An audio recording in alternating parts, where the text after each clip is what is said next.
Hello everyone. I've just returned home after being away for a few days, so I can finally continue telling stories to all of you. Thank you for your patience. Without further ado, let's begin today's story. On March 14, 2024, in Maplewood, Virginia, a residential camera behind a house captured exactly 31 seconds of an elderly white man with silver hair sitting in a wheelchair on his patio. Next to him was a 35-year-old black woman wearing dark blue medical scrubs. She stepped out of the back door and approached him. She leaned down, placed her hands on the armrests of the wheelchair, and gave him a gentle, sincere kiss on the lips that lasted 4 seconds. Afterward, she stood up, walked behind the wheelchair, and pushed him back inside. By 6:35 p.m., both disappeared from the camera's view. This was the last time Alicia Turner was seen alive.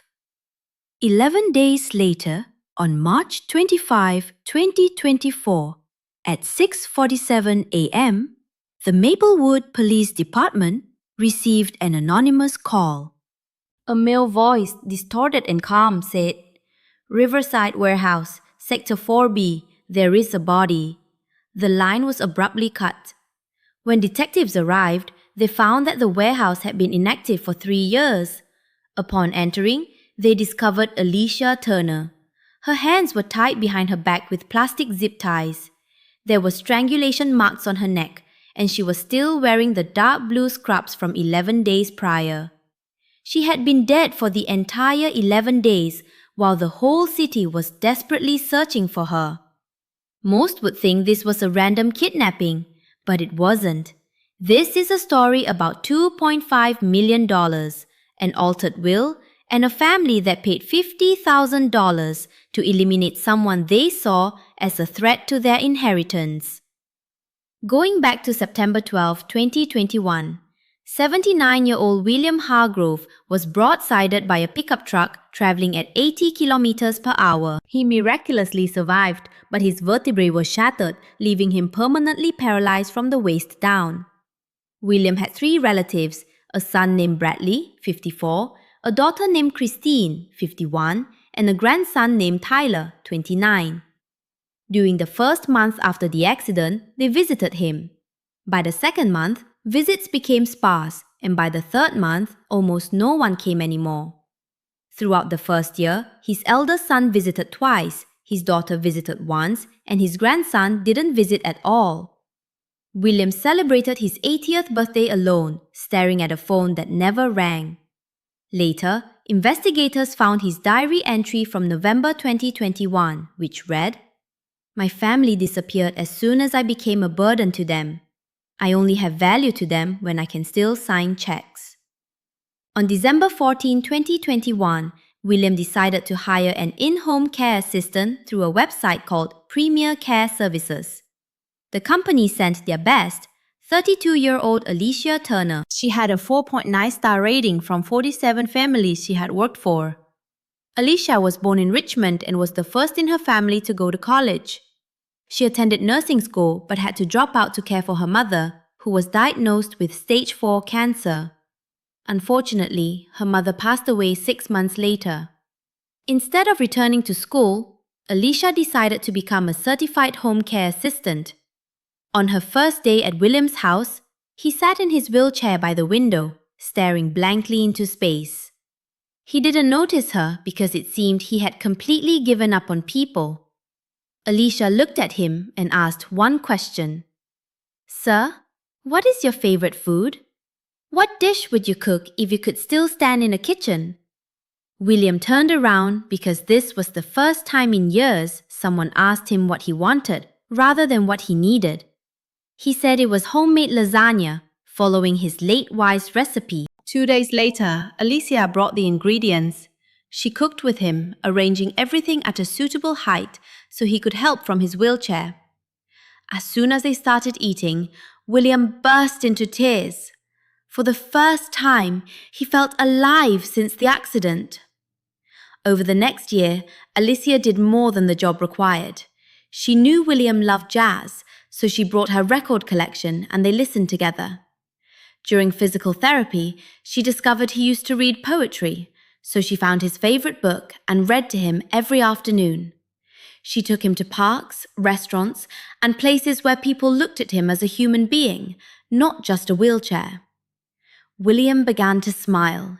He laughed louder, and hope returned. One evening in June 2022, William suddenly asked Alicia, "Why are you wasting time with a broken old man like me?" Alicia looked at him and said, "You aren't broken. You were just waiting for someone to remind you that you are still here." It was at that moment William realized he was in love. He said nothing because he knew it seemed impossible. He was 80 and she was only 33. It felt wrong, but he couldn't stop the feeling. By 2023, they had formed the routine. Alicia would arrive at 8 a.m., they would eat breakfast together, do therapy, and talk about everything. Alicia noticed the way William looked at her change. He smiled whenever she entered the room, and she realized she was in love too. On September 8, 2023, William told her, "I love you not because of how you care for me, but for who you truly are. I know I'm 82. I know this is crazy, but I had to say it." Alicia left without responding. William was devastated. However, the next morning, she walked straight to his wheelchair, knelt down, and said, "I don't care that you are 82. I don't care what others think. I love you too." From that day on, they became a couple. They kept it a secret, knowing his family would never understand. On January 18, 2024, his eldest son Bradley visited his father for the first time in 8 months. Phone records showed that a week prior, he had called an accountant to ask about accessing his inheritance early because he needed money.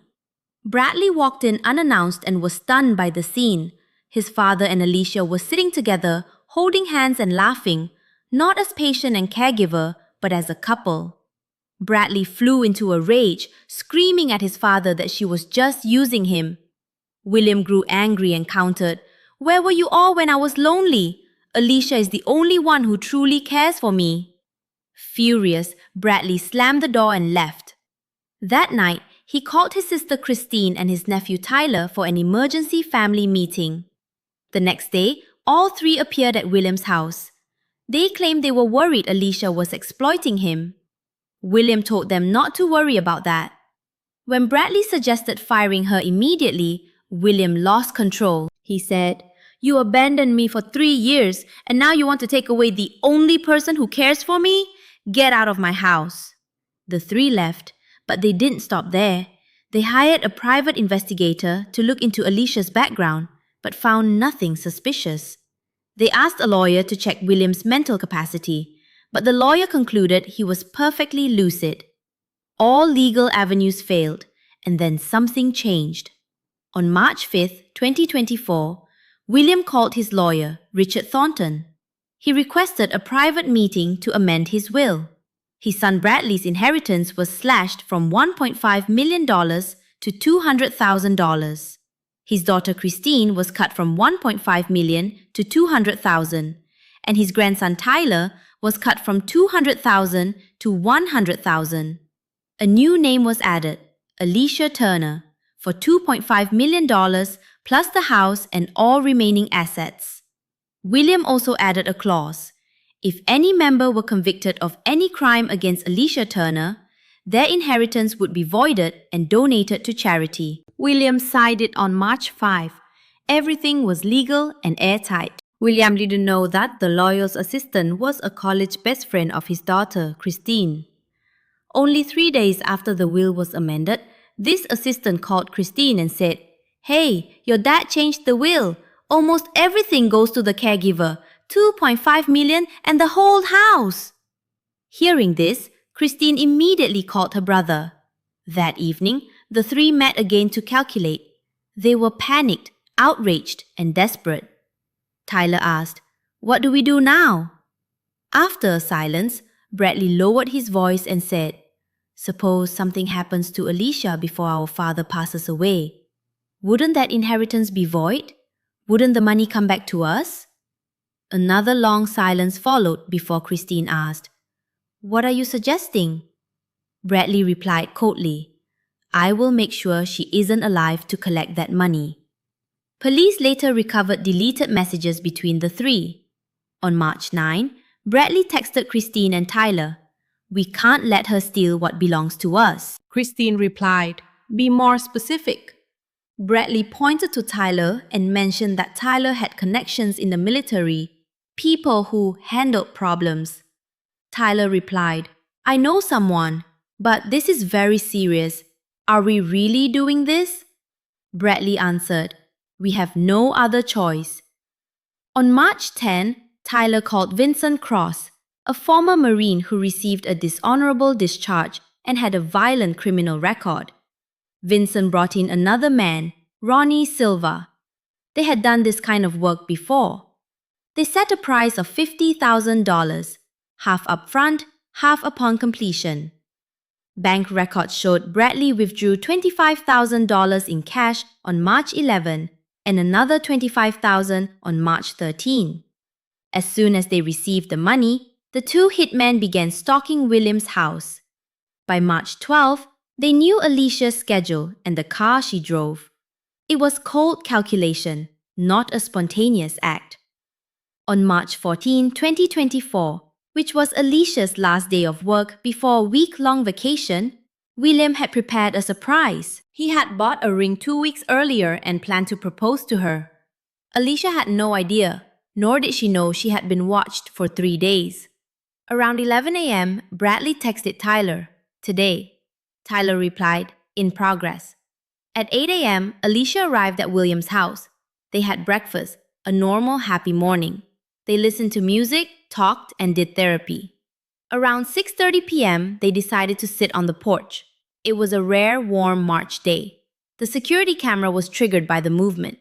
At 6:34 p.m., Alicia pushed William's wheelchair onto the porch. They talked and smiled. He said something that made her laugh, and she walked around to the front of the wheelchair. This was the moment she leaned down, placed her hands on the armrest, and kissed his lips for 4 seconds. William's hand reached up to touch her cheek. Then she stood up and pushed him back inside. At 6:35 p.m., they disappeared from the frame. This 31-second video would be played in court 6 months later. Prosecutors would use it to prove they were not just caregiver and patient, but a couple truly in love. Inside the house, Alicia helped William get settled. She said she had to go home to finish some errands. Before she left, William asked if she could stay for dinner, but she said she couldn't tonight, but she would be back tomorrow. William smiled and said, "Tomorrow." Alicia packed her things and kissed him goodbye. She left the house at 6:47 p.m. in her green Honda. The two hitmen were waiting in a car 3 blocks away. As soon as Alicia turned the corner, Vincent followed her. She drove toward the town center and at 6:58 p.m. turned into a supermarket parking lot, parking far from the main entrance. It was quiet, exactly what the hitmen wanted. She stepped out, opened the trunk, and reached for a shopping bag. Suddenly, a white van sped up and stopped behind her. 2 men jumped out. One grabbed her from behind. Alicia screamed and fought back, but Vincent was nearly 1.9 meters tall, weighed 100 kilograms, and was trained, while Alicia was only 1.7 meters and weighed less than 60 kilograms. She stood no chance. They quickly zip-tied her hands, muffled her mouth, and threw her into the back of the van. The whole ordeal took less than 30 seconds. While this happened, a store employee heard a noise. Looking out, she saw a white van speeding away. She felt something was strange but didn't call the police or record the license plate. Alicia's Honda sat there with the trunk and door open, her purse on the ground, and groceries scattered. It wasn't until 40 minutes later that store security discovered it and called the police at 7:44 p.m. By then, Alicia had been missing for 46 minutes and was already locked in a warehouse. Riverside Warehouse 4B was abandoned. No guards, no cameras, no witnesses. The hitman carried Alicia inside to a small room with no windows and only one entrance. They tied her hands behind her back. Then, one of them did something that investigators later called the most cold-blooded detail. He didn't kill her immediately. He talked to her. He told her why she was there, that William's family had paid him to make her disappear because she was in the way of a $2.5 million inheritance. At 7:45 p.m., Vincent strangled Alicia Turner to death. She fought back but couldn't escape. 3 minutes later, she was still. They left her body in that room, locked the door from the outside, and drove away. 2 hours later, they met Tyler at a rest stop 40 kilometers away. Tyler handed over a sports bag containing the remaining $25,000 in cash and asked, "Is it done?" Vincent nodded. "Yes, she's gone." Tyler got his answer and drove home. He arrived at 10:17 p.m. When his wife asked where he had been, he simply said he had dinner with a colleague, then went to bed. Meanwhile, police at the parking lot found Alicia's purse, phone, and ID. Everything was there. The car was unlocked, the trunk open, and there were signs of a struggle. Within 2 hours, they issued a kidnapping alert. At 9:30 p.m., a detective arrived at William's house to interview him. William was already wondering why Alicia hadn't called him. When he heard her car was abandoned, his world collapsed. He told the detective everything: the relationship, the family's hatred, the confrontations, and the will. On March 15, Bradley, Christine, and Tyler were brought in for questioning. All denied involvement. Bradley claimed he was home all evening and had his wife as a witness. Christine said she worked until 8 p.m. and had colleagues to confirm. Tyler claimed he was at a work party and had a receipt for the time. Their alibis seemed to hold up. The investigation hit a dead end for a week. No body, no ransom, no contact. Alicia had vanished. William stopped eating and sleeping, sitting in his wheelchair staring at the door. Then came the anonymous call at 6:47 a.m. on March 25th. Riverside Warehouse, 4B. There's a body. Detectives broke down the door and found Alicia. She had been there for 11 days. The scene was immediately processed. DNA was found on the zip ties and fingerprints were on the door. To the police's surprise, property records showed that Bradley, William's son, had inherited and was managing this specific warehouse. He had keys to all the properties, including this abandoned one. The direction of the investigation shifted instantly. They obtained warrants for phone data and bank records. They saw that on March 10, Tyler had an 8-minute call with Vincent Cross. They saw the $50,000 cash withdrawals by Bradley. They found a deleted text from Tyler to the hitman at 6:42 p.m. on March 14. Target is leaving. Green Honda, plate 7283. That was Alicia's car, sent 7 minutes before she left William's house. Police tracked the white van. Records showed it was rented on March 13 using fake IDs, but security footage at the rental agency caught one of the hitmen picking it up and returning it on March 15. Forensic teams found Alicia's DNA in the van and fibers matching the zip ties. Vincent and Ronnie were identified via databases. Both had records and were linked to Tyler through their time in the military 8 years prior. By April 3, 2024, arrests were made. Bradley was charged with first-degree murder and conspiracy. Christine was charged with conspiracy, and Tyler was charged with first-degree murder, kidnapping, and solicitation of murder. The hitmen were also arrested. None pleaded guilty. The trial began on September 9, 2024. Prosecutors presented the phone records, bank statements, texts, forensic evidence, and the 31-second camera footage of the kiss. When the jury saw Alicia leaning down to kiss William, the prosecutor established the motive. They proved it wasn't random, but a family eliminating a threat to their inheritance. The defense argued the evidence was circumstantial and there was no direct confession. However, on the 12th day, Tyler broke. His lawyer negotiated a deal. He would reveal everything in exchange for a life sentence with the possibility of parole after 30 years. Tyler took the stand and detailed the entire plot. The jury deliberated for 4 hours and found everyone guilty on all counts. On October 14, the sentences were handed down. Bradley received life without parole, Christine received 25 years, Tyler received life with parole eligibility after 30 years. Both hitmen received life without parole. The trial was over, but the cruelest part happened that very day. On October 14, 2024, William Hargrove passed away.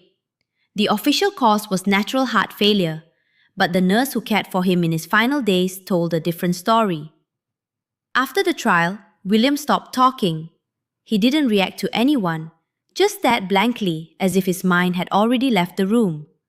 The night before he died, he said one last sentence. "It took me 82 years to find love, and my son took it from me in just 31 seconds. After that, his heart stopped beating. William's will was activated. Since Alicia had died before him, her inheritance was technically void.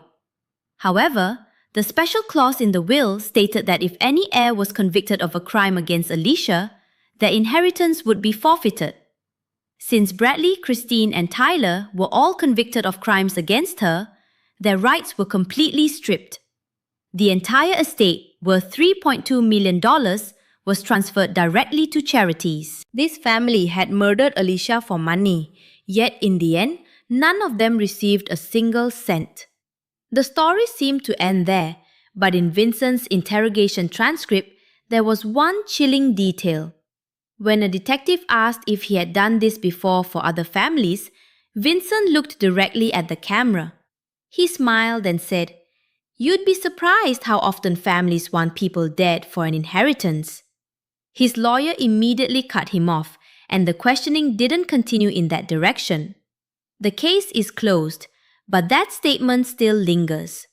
The question was never if, but how many times has this already happened?